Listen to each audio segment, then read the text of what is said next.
ઉદાહરણ 2 page number 233 ટેક્સ્ટબુકમાં. હવે આ ઉદાહરણની ખાસિયત એ છે કે આ ઉદાહરણમાં મધ્યક શોધવાની ત્રણે ત્રણ રીતો એક સાથે શીખવાડવામાં આવી છે કે જેથી તમે ત્રણે ત્રણ રીતો વચ્ચે શું ફેરફાર થાય છે એમની સરખામણી કરી શકો. તો પ્રત્યક્ષ રીત, ધારેલા મધ્યકની રીત અને પદ વિચલનની રીત, એ ત્રણે ત્રણ રીતથી આ એક્ઝામ્પલ આપણે કરીશું. તો સૌપ્રથમ ઉદાહરણ 2 માં નીચે આપેલ કોષ્ટક એ ભારતના કેટલાક રાજ્યોના ગ્રામીણ વિસ્તારો અને કેન્દ્ર શાસિત પ્રદેશો એટલે કે યુનિયન ટેરિટરીઝની પ્રાથમિક શાળાઓમાં સ્ત્રી શિક્ષકોનું ટકાવાર વિતરણ આપે છે. આ વિભાગમાં વર્ણવેલ ત્રણેય રીતો દ્વારા સ્ત્રી શિક્ષકોની સંખ્યાનો મધ્યક ટકામાં શોધો. સૌપ્રથમ સ્ત્રી શિક્ષકોની ટકાવારી જે આપેલી છે એ છે 15 થી 25, 25 થી 35, 35 થી 45, 45 થી 55, 55 થી 65, 65 થી 75 અને 75 થી 85. અને આવૃત્તિ આપણને આપી છે 6 11 7 4 4 2 1. આ માહિતીનો સ્ત્રોત જે છે એ NCERT દ્વારા હાથ ધરાયેલ જે 7મું ઓલ ઇન્ડિયા શાળા શિક્ષણ સર્વેક્ષણ હતું તે છે. હવે સૌપ્રથમ આપણે આ એક્ઝામ્પલ માટે સ્ત્રીઓ શિક્ષકો જે છે એમનો જે વર્ગ અહીંયા આપેલો છે એ વર્ગનો મધ્ય કિંમત આપણે xi મેળવીશું. 15 અને 25 તો ઉર્ધ્વ સીમા વત્તા અધર સીમા ભાગ્યા 2, તો 25 ને 15 40, 40 ભાગ્યા 2 કરશો એટલે 20 મળશે. એવી જ રીતે દરેકે દરેક વર્ગની ઉર્ધ્વ સીમા અને અધર સીમાનો સરવાળો કરીને 2 વડે ભાગતા આપણને એની મધ્ય કિંમત મળશે. આ ત્રણ ખાના જે છે એ કોઈ પણ રીત માટે જરૂરી રહેશે. સૌથી પહેલી રીત આપણે વાત કરીએ પ્રત્યક્ષ રીત. તો પ્રત્યક્ષ રીતમાં આપણે fi અને xi આ બે કોલમ જે છે એનો ગુણાકાર કરીને fi xi મેળવીશું.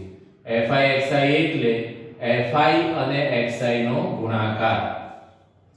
6 ગુણ્યા 20 120, 11 ગુણ્યા 30 330, 7 ગુણ્યા 40 280, 4 ગુણ્યા 50 200, 4 ગુણ્યા 60 240, 2 ગુણ્યા 70 140, 1 ગુણ્યા 80 80. તો આ રીતે fi અને xi નો ગુણાકાર કરી આપણે fi xi મેળવ્યું. હવે આપણું જે સૂત્ર છે પ્રત્યક્ષ રીતમાં x બાર બરાબર સિગ્મા fi xi છેદમાં સિગ્મા fi, એટલે આપણને fi xi નો સરવાળો, તો fi xi નો સરવાળો મળે છે આપણને 1390 ભાગ્યા fi નો સરવાળો એટલે સિગ્મા fi, તો fi નો સરવાળો સિગ્મા fi આપણને મળે છે 35. સિગ્મા fi xi 1390 ભાગ્યા સિગ્મા fi 35 ભાગાકાર કરતા આપણને 39.71 મળે છે. એ જ રીતે જ્યારે આપણે ધારેલા મધ્યકની રીત કરવી હોય તો સૌથી પહેલા xi માંથી સૌથી વચ્ચેની જે માહિતી છે એને આપણે a ધારીશું. તો અહીંયા વચ્ચેની માહિતી જે 50 એને આપણે a ધારીએ એટલે કે a બરાબર 50 લેતા di બરાબર xi a. એનો મતલબ દરેકે દરેક xi માંથી આપણે a બાદ કરવાનો. તો સૌપ્રથમ 20 માંથી a 50 બાદ કરો તો -30, 30 માંથી 50 બાદ કરો -20, 40 માંથી 50 બાદ કરો -10, 50 માંથી 50 બાદ કરો 0, 60 માંથી 50 બાદ કરો 10, 70 માંથી 50 બાદ કરો 20, 80 માંથી 50 બાદ કરો 30. આ આપણને di મળશે. હવે આપણને સિગ્મા fi di જોઈએ છે, એટલે કે fi અને di નો ગુણાકાર. તો fi અને di નો ગુણાકાર કરીશું અને fi di મેળવીશું. તમે જોઈ શકો છો અહીંયા મેં એક્સ્ટ્રા લખ્યું છે fi di એટલે fi ગુણ્યા di. તો 6 ગુણ્યા -30 બરાબર -180. 11 ગુણ્યા -20 -220.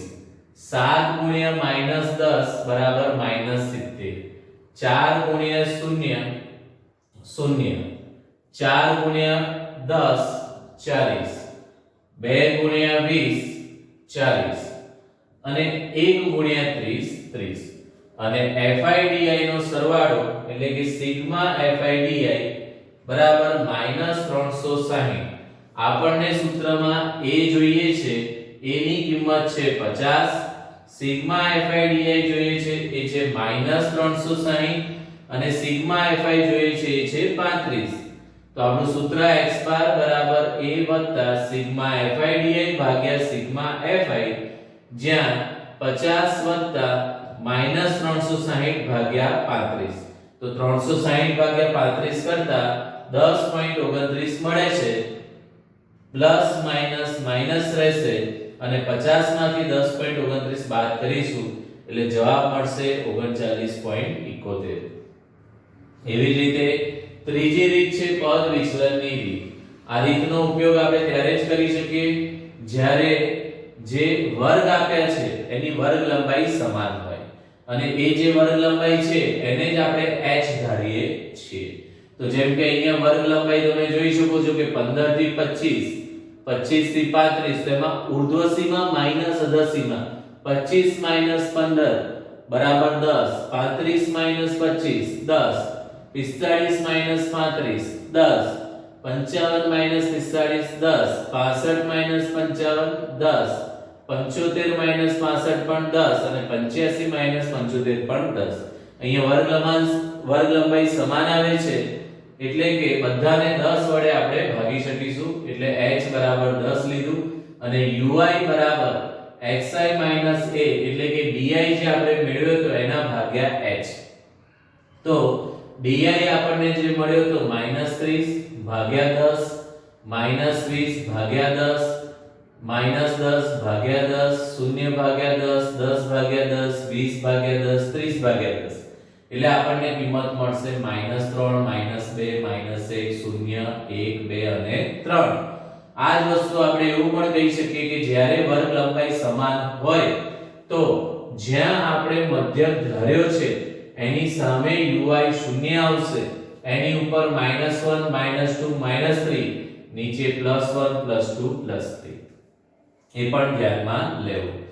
ત્યારબાદ FI/UI એટલે કે FI નો ગુણાકાર UI સાથે. તો FI નો ગુણાકાર UI સાથે કરીશું તો આપણને મળશે FI/UI બરાબર. તો 6 ગુણ્યા -3 -18, 11 ગુણ્યા -2 -22, 7 ગુણ્યા -1 -7, 4 ગુણ્યા 0 0, 4 ગુણ્યા 1 4, 2 ગુણ્યા 2 4 અને 1 ગુણ્યા 3 આપણને 3 મળશે. તેથી FI/UI નો સરવાળો સિગ્મા FI/UI બરાબર સૌપ્રથમ આપણે આ માઈનસ સંખ્યાનો સરવાળો કરીશું બરાબર છે, જે આવે છે 8 ને 10 ને 7 17 વધી 1 2 3 4 એટલે કે -47 અને જે ધન સંખ્યાઓ છે એનો સરવાળો આપણે કરીએ તો 4 ને 4 8 ને 3 11. તો -47 + 11 બરાબર -36. તો આપણું પદ વિચલનની રીતનું સૂત્ર છે x બાર બરાબર a વત્તા સિગ્મા FI/UI ભાગ્યા સિગ્મા FI ગુણ્યા h. a આપણી પાસે છે 50, સિગ્મા FI/UI -36, સિગ્મા FI 35 અને h આપણે ધાર્યું હતું 10 જે વર્ગ લંબાઈ હતી તે. હવે 36 ગુણ્યા 10 એટલે કે 360 આ પ્લસ માઈનસ માઈનસ થઈ જશે ભાગ્યા 35. તો આપણે આગળ પણ કરેલું જ છે 360 ભાગ્યા 35. 360 ભાગ્યા 35 કરીશું 10.29 જવાબ મળશે. 50 માંથી 10.29 બાદ કરીએ તો 39.71 મળશે. તમે જોઈ શકો છો કે ત્રણે ત્રણ રીતથી જવાબ આપણને સરખો મળે છે. ઉદાહરણ 3 પેજ નંબર 235 ટેક્સ્ટ બુક. નીચે આપેલ વિતરણ એક દિવસીય ક્રિકેટ મેચોમાં બોલરો દ્વારા લેવાયેલી વિકેટોની સંખ્યા બતાવે છે. યોગ્ય રીત પસંદ કરી વિકેટોની સંખ્યાનો મધ્યક શોધો અને મધ્યક શું સૂચવે છે તે પણ જણાવો. વિકેટોની સંખ્યા તમને આપેલી છે 20 થી 60, 60 થી 100, 100 થી 150, 150 થી 250, 250 થી 350, 350 થી 450 અને સાથે સાથે બોલરોની સંખ્યા તમને આપી છે એટલે કે FI આવૃત્તિ 7 5 16 12 2 3. સૌપ્રથમ આપણે દરેકે દરેક વર્ગની મધ્ય કિંમત એટલે કે xi મેળવીશું. એની માટે દરેક વર્ગની ઉર્ધ્વ સીમા વત્તા અધા સીમા ભાગ્યા 2 એટલે કે 60 + 20 80 80 ભાગ્યા 2 એટલે 40. આ રીતે દરેકે દરેક વર્ગની ઉર્ધ્વ સીમામાં એ વર્ગની અધા સીમા ઉમેરતા પછી ભાગ્યા 2 કરવાથી આપણને વર્ગની મધ્ય કિંમત મળશે. ત્યાર પછી di xi - a તો એ આપણે આમાંથી વચ્ચેની કિંમત અહીંયા વચ્ચેની કિંમત 125 અને 200 છે એમાંથી કોઈ પણ આપણે ધારી શકીએ છીએ. તો a બરાબર આપણે ધાર્યું 200. તો દરેકે દરેક xi માંથી 200 બાદ કરીશું. 40 - 200 - 160, 80 - 200 - 120, 125 - 200 - 75, 200 - 200 0, 300 - 200 100, 400 - 200 200. ત્યારબાદ ui બરાબર xi - a/h એટલે કે તમે di છેદમાં h પણ કહી શકો છો. જ્યાં h એટલે સામાન્ય રીતે આપણે વર્ગ લંબાઈ સમાન હોય તો વર્ગ લંબાઈ લઈએ છીએ, પણ અહીંયા વર્ગ લંબાઈ સમાન નથી તો આપણે જોવાનું કે આ કિંમતોને સામાન્ય રીતે કઈ સંખ્યા વડે ભાગી શકાય છે. તો અહીંયા આપણે 20 વડે મોટા ભાગની સંખ્યાઓને ભાગી શકીએ છીએ, ફક્ત આને આપણે વિશેષ ભાગી શકતા નથી. તો આપણે h બરાબર 20 ધારીએ છીએ તો -160 ભાગ્યા 20 -8, -120 ભાગ્યા 20 -6, -75 ભાગ્યા 20 તો કે -3.75, 0 ભાગ્યા 20 0, 100 ભાગ્યા 20 5, 200 ભાગ્યા 20 10. હવે FI UI એટલે FI અને UI નો ગુણાકાર. તો 7 ગુણ્યા -8 -56, 5 ગુણ્યા -6 -30, 16 ગુણ્યા -3.75 -60, 12 ગુણ્યા 0 0, 2 ગુણ્યા 5 10 અને 3 ગુણ્યા 10 30. હવે માઈનસ સંખ્યા એટલે કે ઋણ સંખ્યાઓ જે છે એનો સરવાળો તમે કરો તો 6 5 ને 3 8 ને 6 14 એટલે કે -146 અને ધન સંખ્યા જે છે એનો સરવાળો કરીએ તો 40. તો -146 + 40 તો જવાબ મળશે -106 કારણ કે મોટી સંખ્યાનું ચિહ્ન ઋણ છે. ત્યારબાદ આપણું સૂત્ર x બાર બરાબર a + સિગ્મા fi ui ભાગ્યા સિગ્મા fi ગુણ્યા h. આ ગુણ્યા h આગળ પણ લખી શકાય છે અને પાછળ પણ. ત્યાર પછી a ની કિંમત છે 200, સિગ્મા fi ui છે -106, સિગ્મા fi છે 45 અને h છે 20. આ કિંમતો આપણે સૂત્રમાં મૂકી. ત્યારબાદ -106 ગુણ્યા 20 એટલે કે -2120 પ્લસ માઈનસ એ માઈનસ રહેશે. 2120 ભાગ્યા 45 કરીશું તો આપણને 47.11 મળે છે.